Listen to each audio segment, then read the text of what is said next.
starting Christ's mission is our mission. And just a reminder, our objective, Judd's objective is to help us as community of Christ better understand the mission of Jesus and our mission as his followers. He thinks that this text from Luke chapter 4, 18 and 19 is foundational to understanding the mission of Jesus. So we're on chapter 4 today, recovery of sight to the blind.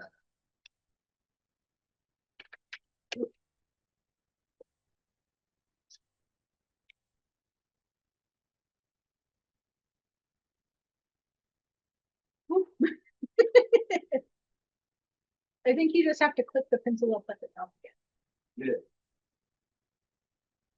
There you go. Okay, let's see.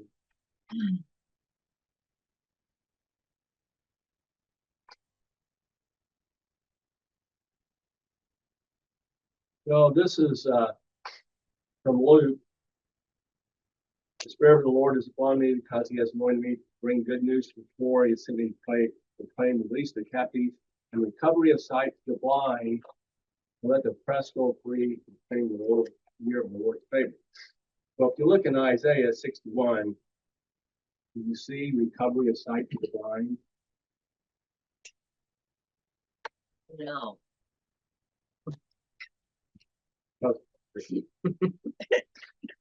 However, it is in an old the Septuagint,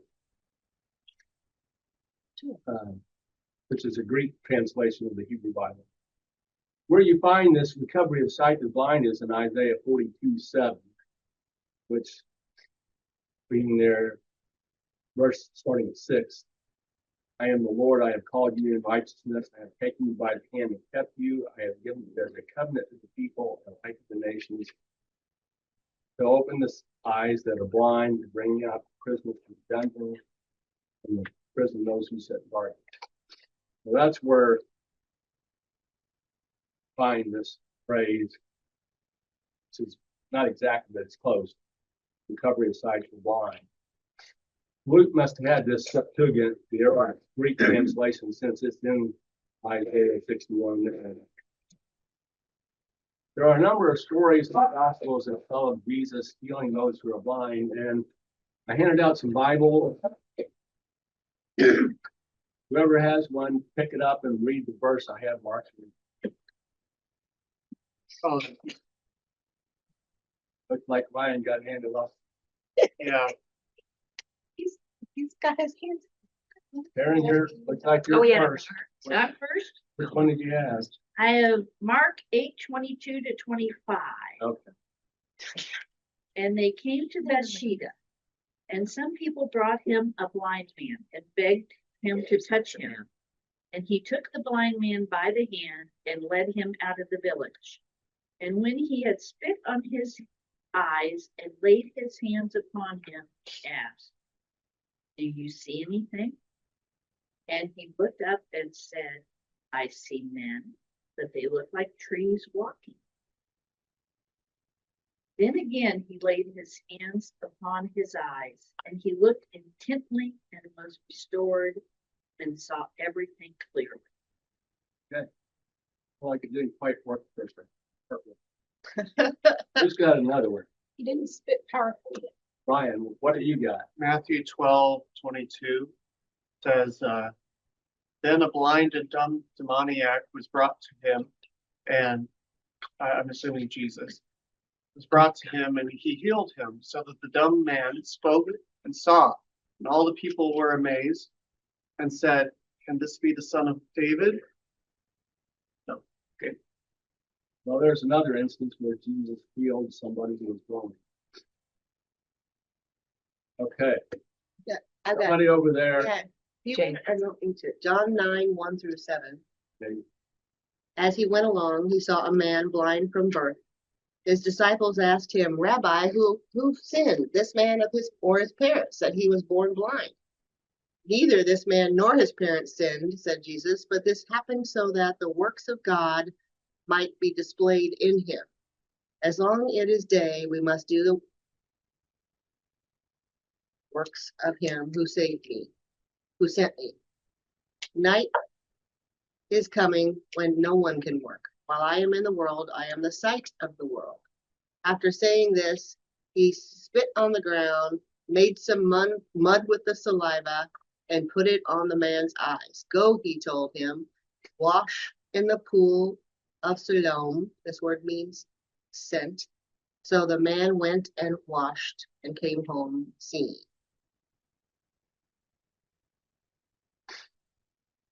Well, there's a few more we could read.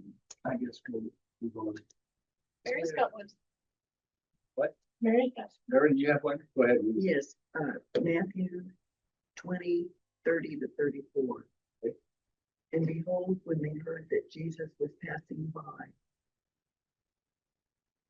cried out, have mercy, O Son of David. The crowd rebuked them, telling them to say, Lord, have mercy.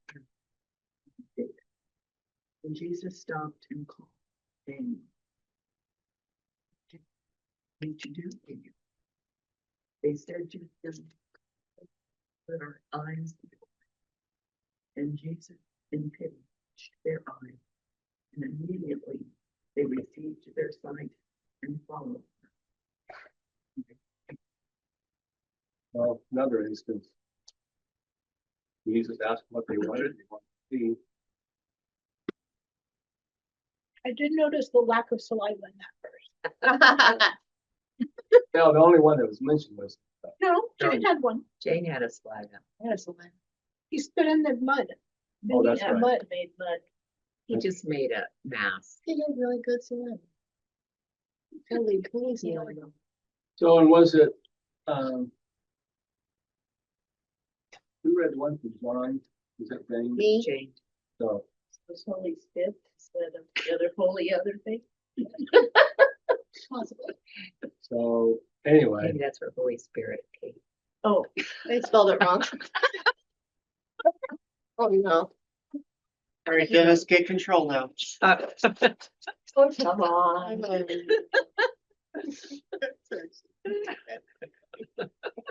Arlene, are you okay? around here.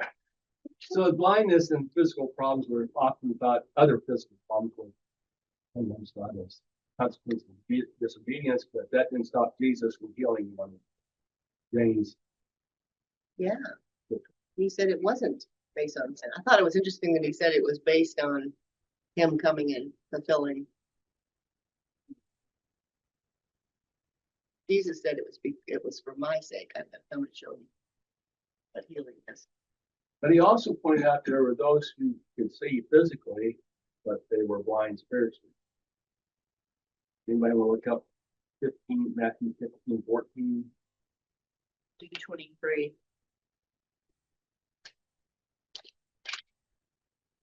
Matthew 15, verse 14.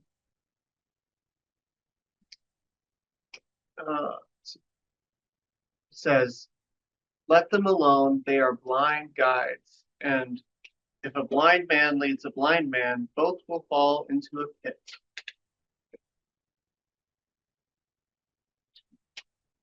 He's got 22. I do. Woe to you, blind guides, who say, if anyone swears by the temple, it is nothing. But if anyone swears by the gold of the temple, he is bound by his old oath. You blind fools, for what is greater, the gold of the temple that has made the gold sacred? And 19 says, you blind man, for which is greater, gift of the altar that makes the gift sacred? 26. Verse 26.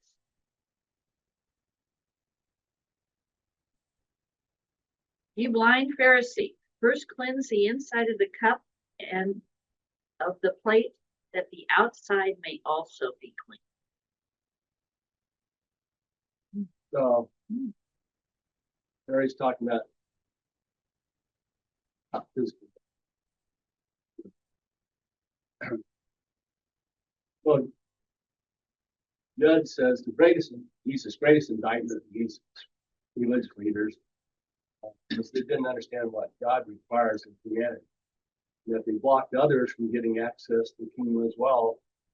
And in scripture, Matthew 23, Jesus says, you block people out of the kingdom of heaven, for you don't go in yourselves. When others are going in, you stop them. So it's kind of a stumbling block to others, as well as staying out themselves. So he was trying to create a larger vision for those who about us. Do you have impaired vision?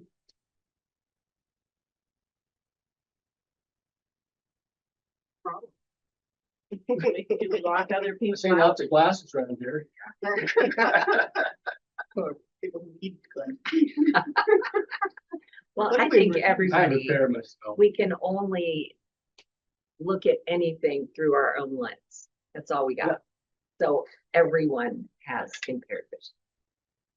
You can't see through someone else's eyes. I went to the eye doctor. He said, well, you have cataract.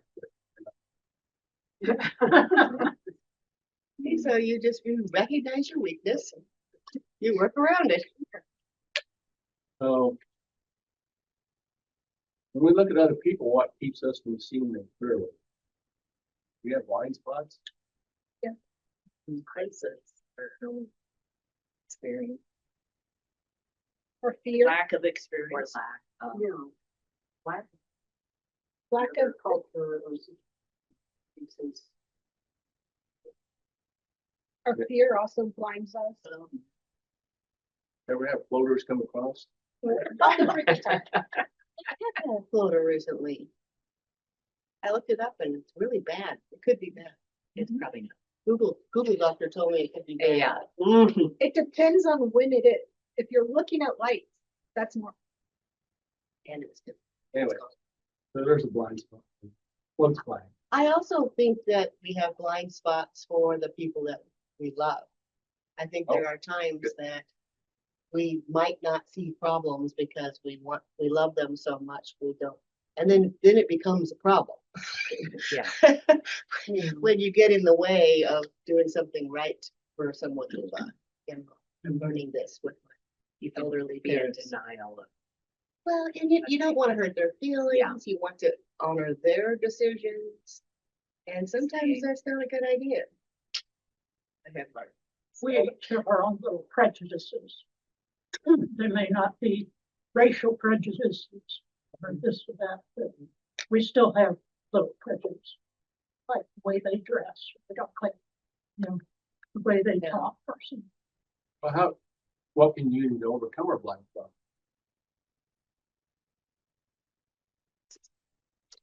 Right? Yeah, that's what I was gonna say too. Yeah. Mark Twain says travel. That's true. Open your heart and listen to others. Listen, listen. Be passionate about learning about others. Pay attention. Okay, explain it. Well, if we don't understand somebody else's culture, we don't always see things from their perspective. And we may be 180 degrees opposite, but really we have a lot in common. We just don't see it because don't know their journey. Age of conquest. It was like the Spanish explorers or whoever, the name number conquered. It's like they expected everyone to be exactly. And I'm like, why? Well, or do they expect it, or they just want it, or do they just insist that it be the same? Well, They're kind of transforming. it's like hopeful. That's nothing. Can other people help us? If they point out our blind spots, how do we use and react? That's it. Keep your nose out of my business. Or Well, the first time they pointed out, yes. But a lot of times after a while, you're like, oh yeah, I can see that once you have time to process what they said. But yeah, defensive is our default. The trend now is, okay, you do you. Right. There is a way we can, maybe if we're trying to help someone else, use an approach that might be a little less accepted, might be accepted a little more receptively than pointing out their flaws.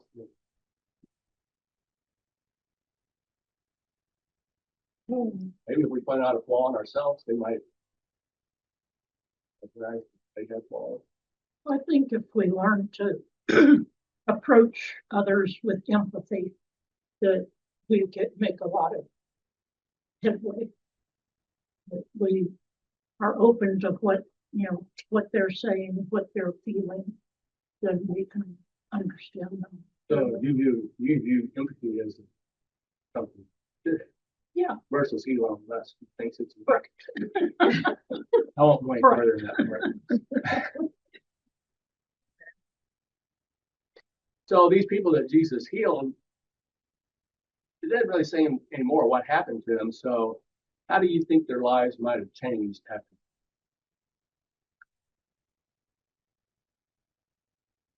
Better? Worse? Different. Yeah. Well, transformed if you're blind. If it was the physical, it's a transformation.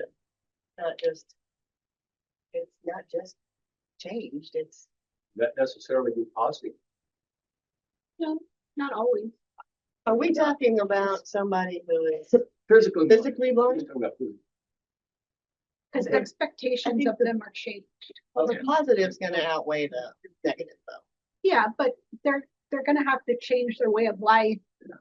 Sure, there's some, They might be having expected things, then people might expect things of them that weren't before. yeah, they might have to relearn things they never, or that, if they had sight and lost it, they might have to relearn a lot of things that they knew before, or they might have to learn it for the first Wonder time.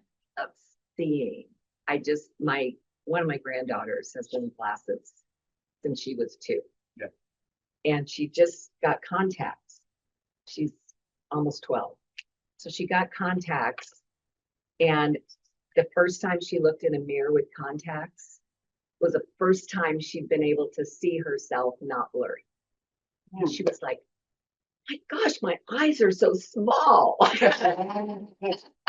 Because she'd always looked at them through these lenses that were this big. So everything is just. Yeah. Yeah, there's an astonishment. I could say from modern day experience that the loss of sight, especially in low income societies, renders that individual pretty much a burden on the village. Ophthalmologists, people simply aren't.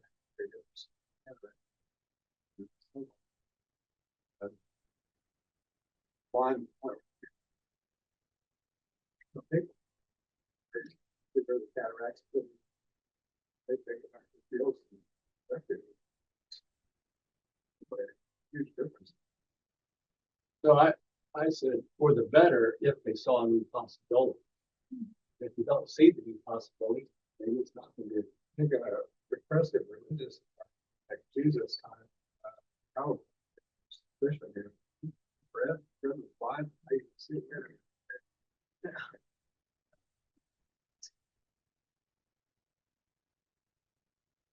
So have you ever gotten clear vision on something? Wish we hadn't got clear vision. Well, they say hindsight is 20/20, right?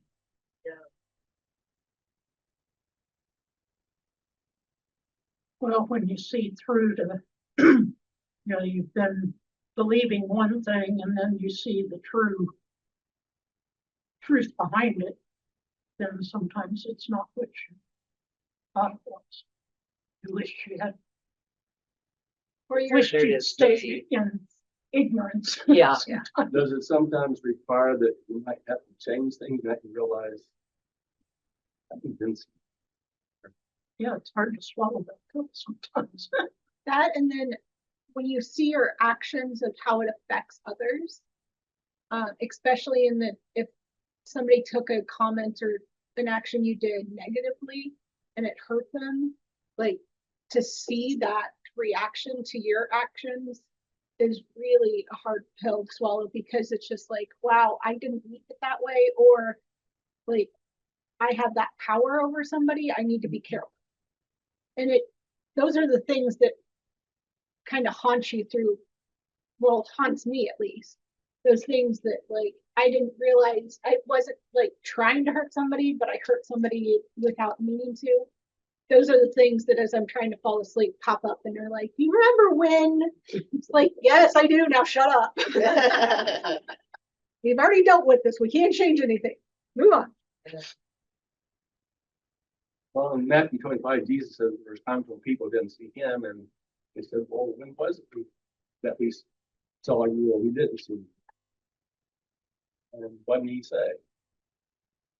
Release those things. Or when you didn't see, when you didn't do,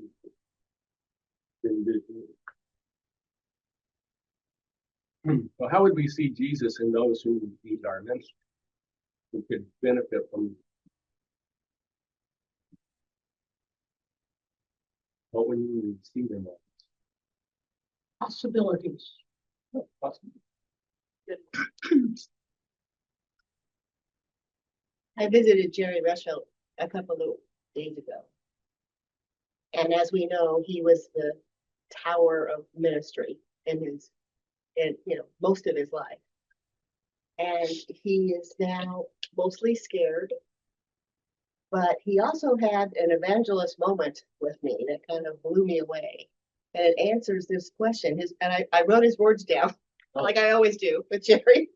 He said, Jane, pay attention to the people who are on the underside of their ministry. Now, I don't know what that word exactly meant to Jerry, but I've been thinking about it. The underside of ministry in our congregation are perhaps people who can't minister like they used to, that they need ministry. But I think of my father, that they need ministry, but they don't know how to ask for it because they've always been the ministers. Right? Mm-hmm. So that's what Jerry was asking. And it was profound. Is there a movie where Marvel? Oh, that's Avatar. Avatar. I'm experiencing Yeah. this person. Don't they do that like in Yeah, basketball I see. too? Anybody? There's been some controversy about it, or between some women basketball players, colleagues, as I recall, about you don't see me or I see you, and they have some desperate do that. Okay. I don't know, but another scripture that talks about how we interact with strangers is Hebrews 13:2. Be not forgetful to entertain strangers, for thereby some have entertained angels unawares. And I've heard stories of people that have potentially or allegedly rubbed shoulders with angels or with other entities, benevolent, hopefully, but Isn't that the story of Abraham? The story of Abraham. These three guys show up and he tells Sarah, go pick some food here. yeah. So do we really believe that in the welfare of others lies our welfare? And if we did, how would our society be different?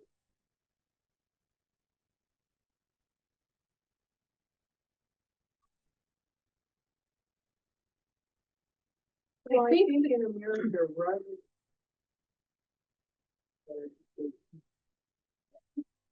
And you know, all the children in my school enjoying school. That's good for all of us.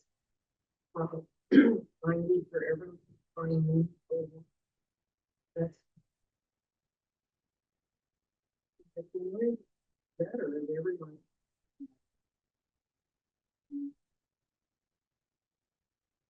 I think that you have to have a balance of your welfare, depending on others' welfare, and individualism, because if you get too much dependence on others' welfare, you just get into that dependent lifestyle of, I have to make sure that they're happy. I depend on them to make me happy. It's a vicious cycle of one thing could cause problems. But if you have a nice balance of, I live for others, but I also have to live for myself. You take care of yourself as well as others. You have to, the whole physician heal thyself. You have to take care of yourself. You can't just give and give and give. Well, that's the way I'm thinking. When you think about the welfare of others, creating codependence. If we I think- truly cared about the welfare of others, everybody would have. That's I think a lot of society today is jaded, and it's become it's all about me. And, you don't matter, I matter. And unfortunately, that's what's driven a lot of us apart, is because they're not having that feeling of community.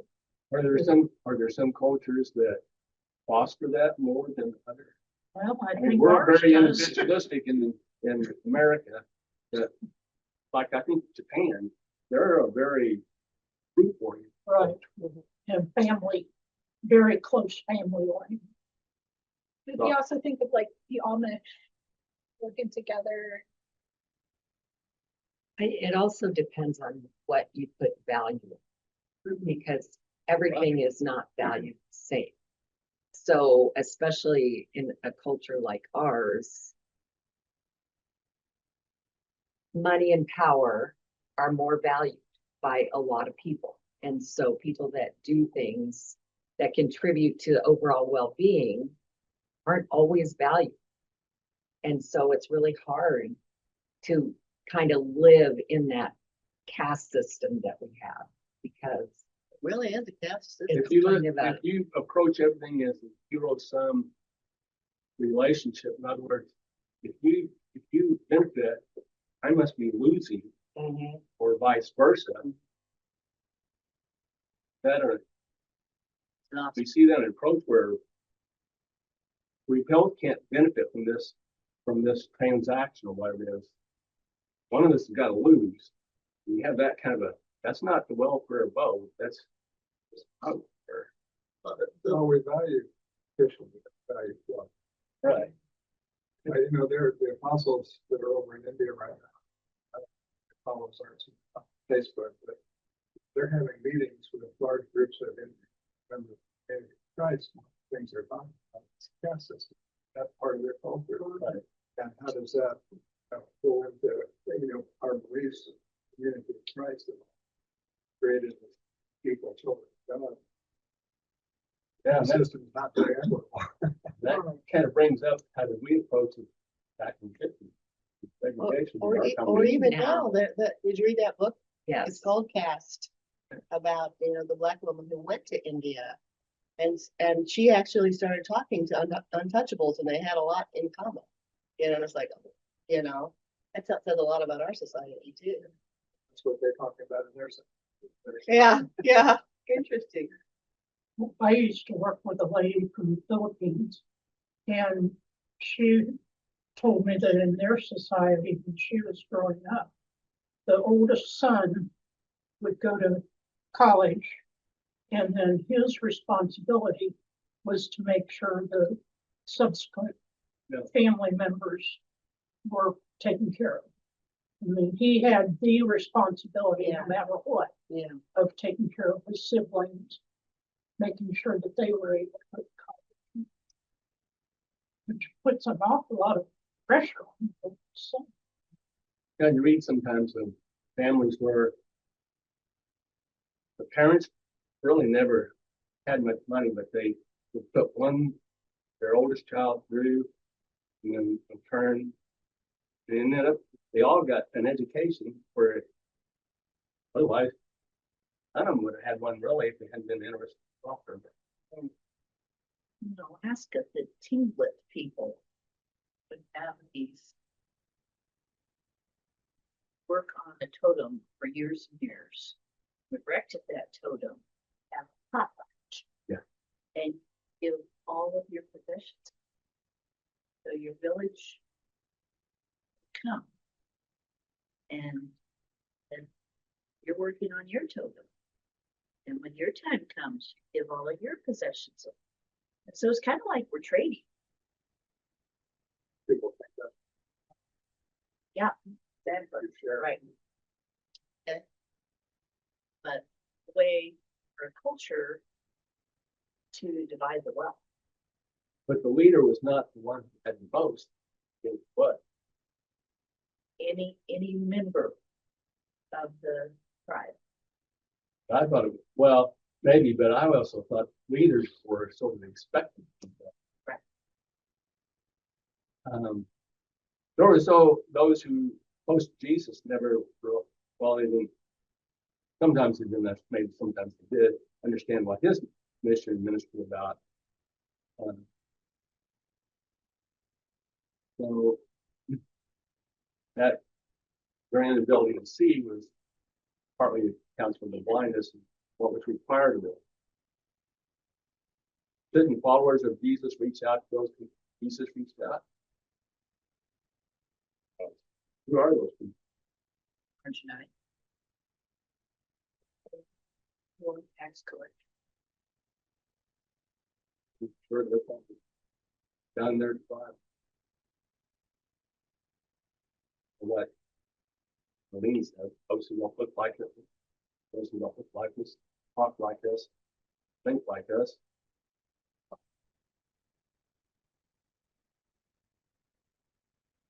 So, listen, Jesus said, one of the two greatest commandments, Deuteronomy and Leviticus. You shall love the Lord your God with all your heart, you shall love yourself. So nothing was more important than loving God and neighbor ourselves according to Jesus.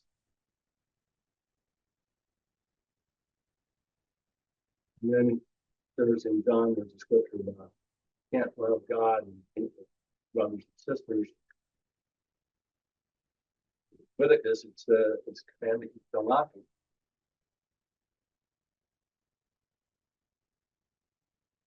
Maybe inside of what.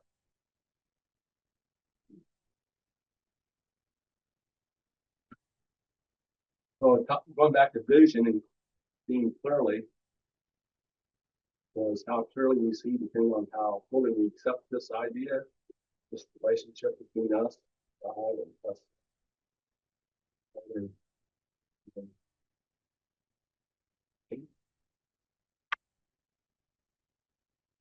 And remember, Jesus went even further with that Good Samaritan story, which I looked at from a different viewpoint as I was preparing for my sermon a month or so ago. And it didn't occur to me, I don't know why, I've read the Good Samaritan story forever, that he was saying that it was the enemy. You know, he said it, it's the enemy that you have to love. It's the enemy that might end up saving you. It's like, oh, I don't like that. I'm having a hard time with that one in practice. You know, There's a story, and I can't think of the name now. This is several hundred years ago when the Anabaptists were being persecuted. Basically, one of their basic beliefs was that you had to be an adult to make a decision to follow Jesus, whereas common practice, infant baptism. Right. But anyway, they were persecuted. They were killed. And there's a story that this one man, he was being chased by, yes, policemen, I guess you'd say, and they were he was fleeing across the ice. He got across, but the policeman fell through the ice, and he went back, he rescued him, and the policeman then took him in and he was killed. Oh, no. That is kind of a Wow. extremely loving brother. Wow. Yeah. Can't see that ending. But it's quite the testament to their belief. Are carrying out that principle. So what do you think what does it take? How can you truly love your neighbor as yourself?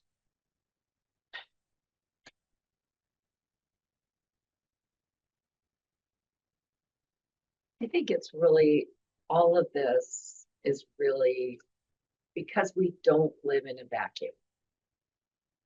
Everything, life is not linear, it's all circular, and all we can do is keep trying to do better. And we can't see through someone else's eyes. We can't always know what's the best thing or what's the right thing or what's whatever. We can't. And so all we can do is keep trying. Persistence. Well, I want an example of how you can love your neighbor. Between 39th and 40th Avenue on Springfield Street, oftentimes, maybe once a week, depending on what I see, I'll walk from one end to the other with my pickup stick, one of those that go like that, and pick up trash. And a lot of it isn't left by the junior high school kids either, the adults, but it's not really that trashy, but I see litter. And so I go and pick it up on both sides of the street between 39th and 40th. And I also belong to the Rosedale Neighborhood Association. And yesterday we had a work day in Fisher Park. And in fact, I went down there a half hour early. From 9 until 11, I got there down there at 8:30 in the morning and picked up what trash I could pick up, and then the rest of them came and we helped cut back the foliage around Fisher Park because we've had a tropical summer with all the rain and the extreme heat, and that makes the foliage just shoot out. And That's kind of yeah. that's kind of an example of your being interested not on your welfare, but welfare of the community. I was thinking of, well, if you walk in their muck, so to speak, walk in their shoes, and help. If you can take that viewpoint or just thinking of them as your brother or sister. I'm the only one that does it, so someone has to do it. I'm just like my grandfather. I hate to see trash around.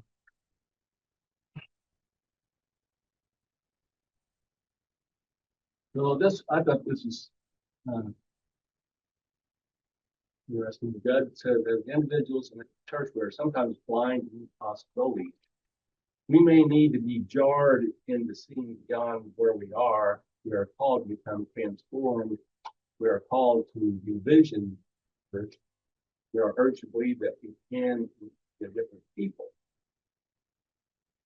So we're all pretty satisfied with our situation. What would jar us, transform us, make us different people so we can always go to church?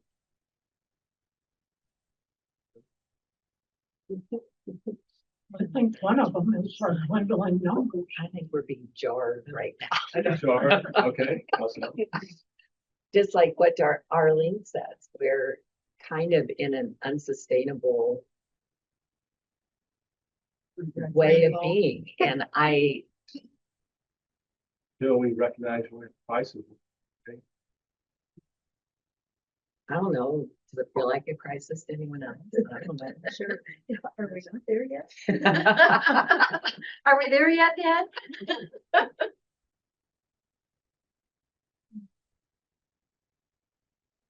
I think we are so complacent that, and I do think part of that comes.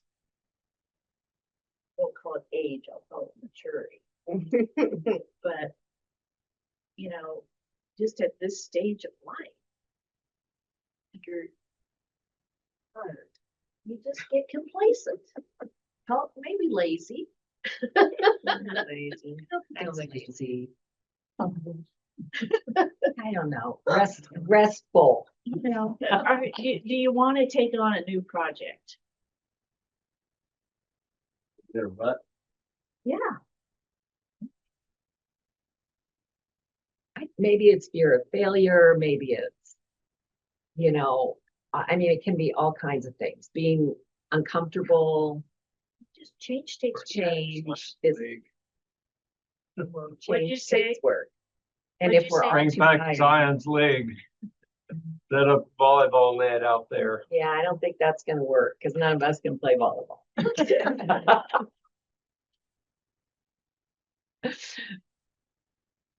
I think it's okay to say that those of us who have been in ministry for as long as we've had, we're tired. I think that's okay to say that. I think it is. You know, I keep thinking of Jerry's words again, you know, it's like maybe we are on the under ministry of our life, you know, and we get complacent because it's like otherwise we have to say, okay, I'll do it, you know, and we get up and we do it. But it's harder. It gets harder whenever we get smaller. I get that tiredness. Judd says there are several things that should clarify our vision as to what the church is and called to be. I want to list what they think it is. What he says there. I think Like- just Needs of a community or of your community, I can kind of. Just think of things that have happened in the last, guys, back. so clarify our vision. Is this what's going to jar us? Is that where we're going?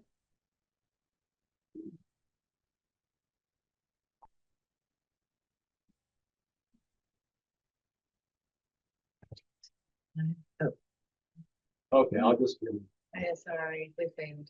We did. well, New new church name he cites, Oh, a revised basic belief statement, our 9 enduring Oh, yeah. principles, our 5 mission initiatives, all those he thinks should clarify what we should be about. New church name, well, this doctrine covers. Community of Christ, your name given as divine blessings of their identity and calling. This is quite a challenge. If you will discern and embrace its full meaning, you will not only discover your future, you will become a blessing to the whole creation. Not be afraid to where it beckons you to go.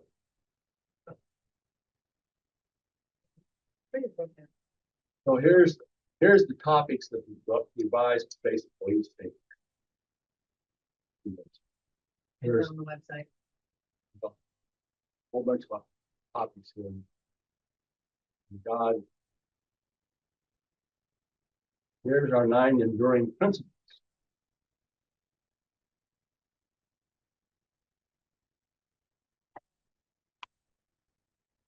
I think it has helped Mission Road to help us focus, you know, when we're talking about what we want to do as a congregation. I think these are the enduring principles that I keep coming back to, and I think it's good for our congregation to keep them. Here's 5 mission You know, Jane, initiatives. one on there that we really have never focused on at all is responsible choices. And that's a tricky one. Yeah, I when it was up there, I thought, Yeah, what is that exactly? yeah.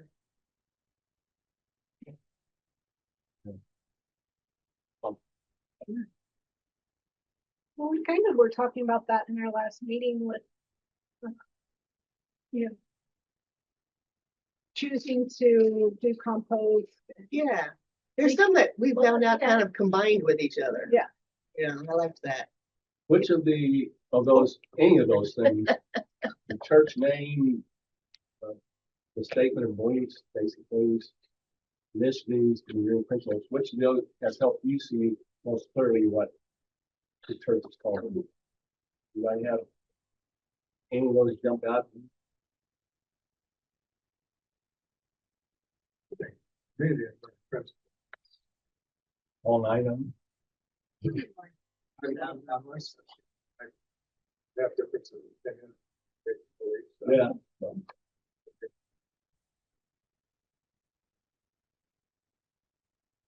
One that speaks most to me is worth of all persons. We emphasize that. Jesus saw new possibilities when he restored the people, felt restored their sight. Judd says restored vision puts us in touch with the fundamental proof of life lived in community. What does our church mission statement say? We proclaim Jesus Christ, promote communities of joy, hope, health, and peace. So then he talks about restoration and recovery being kind of similar words. He says, how does restored vision, because we're big on being one time, how does restored vision enable us to capture in today's term, call to bring forth and establish the cause of Zion for this time and all?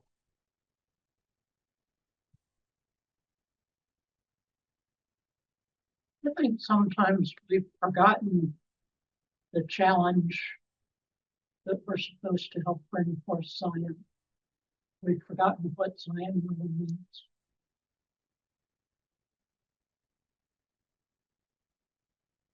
Well, we can talk about that. Judd says that the world desperately needs people who see the vision of community with clarity and passion. So, what is community?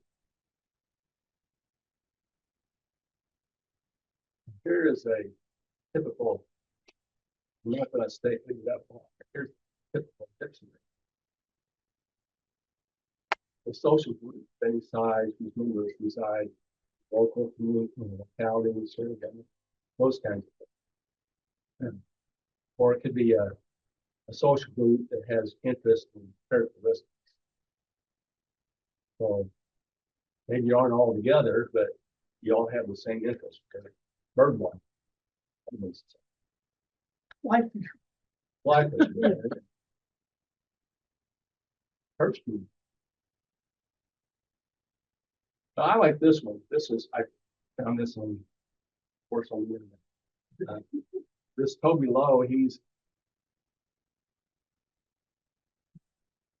wrote his definition. Community is a group of people who share an identity forming narrative. I like this next one. This one. People who share a story that is so important to them that it defines an aspect of who they are. They take this shared story and they incorporate it in themselves, make it part of their own personal history. And they see the world through the lens of those shared stories. I thought that was helpful. A group of people who share a story that is so important that finds path. I think that's a much more inclusive definition. The dictionary definition is very, very exclusive. In my opinion, I still want to think of the world that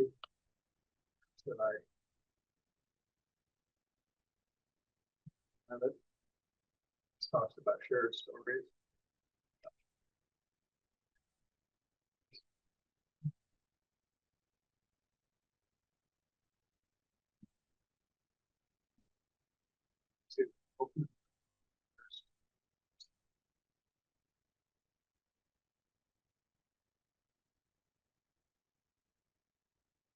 An example of this right here, right across the way north of us, you see a full parking lot. They have an ingredient. Are we too proud to ask them what their secret is or what their formula is to get grade school kids, high school kids, young people of every age group that goes north of us? I mean,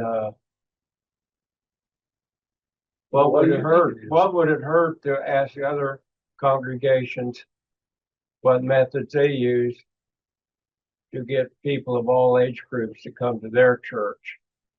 Are we too proud to ask that question? Well, what Just about, a thought. You know, we did that study on Friday nights, trying to reach out and get educated on what draws people. And But really, they have the ingredient right now, All that what I'm is glad saying. to hear. It's working, but it may not be where I want. I I mean, would they're say that's a different better. Whatever they have is working.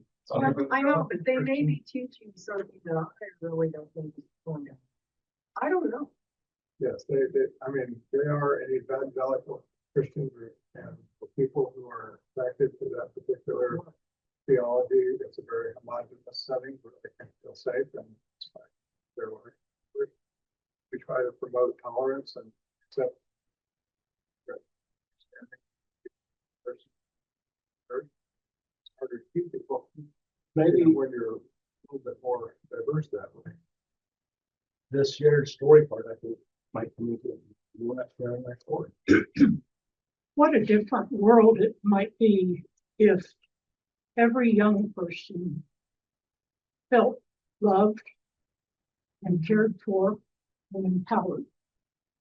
Because there's so many that are isolated, and some of them that live in terror at home and never have that feeling that they have the power to change. Some of them are given messages by parents and society around them, and especially now with computer that kids get so involved in what somebody else says about them that it hurts their self-worth even more. They're bullied in different ways.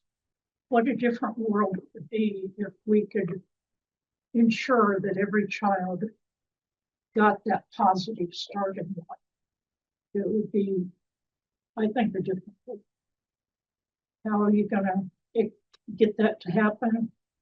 Sometimes you have an excellent teacher that crosses your pathway as a student. I had that when I was in 7th grade.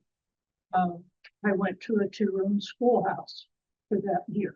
And the teacher that we had for the upper 4 grades was just fantastic. She changed my whole outlook on school and on myself. But a lot of people don't have that opportunity. So did she create you? She did, and she also empowered each student. Why is community important? Like there's To back up, the thing that has helped me is that when I've had bad times or hard times in my life, I was taught as a kid to go to church. And when that training has gone into my head, when I'm having a bad time in life and I go to church, the people around me, you folks and people in my past, are the ones that keep me together and empower me to go.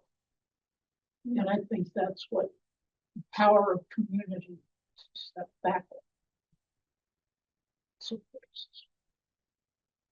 and I think to your point, a lot of the younger kids don't have community anyplace.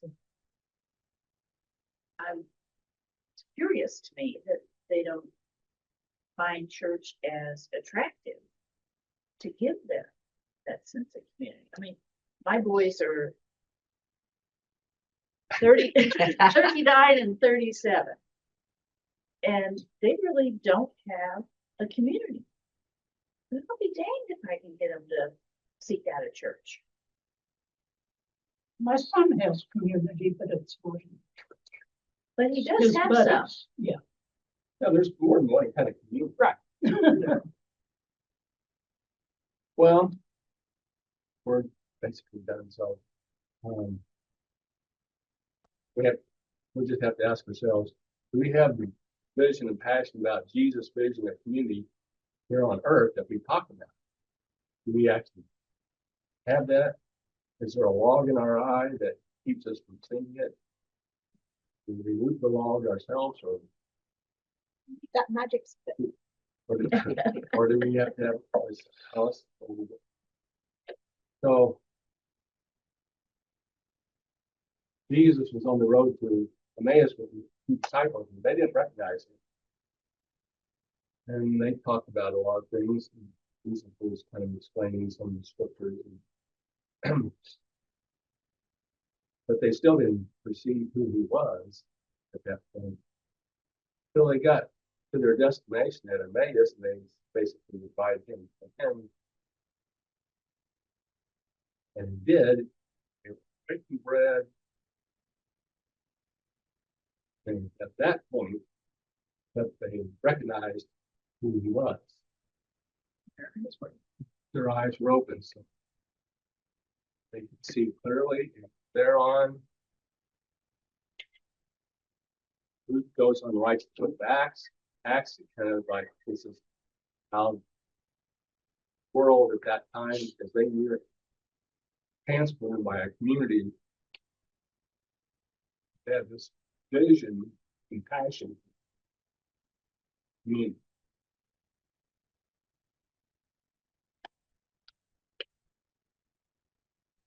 But we're beaten for that. Restore sight. And you need to follow along, help each other die. So next week, it's on to chapter 5. Let this press go free.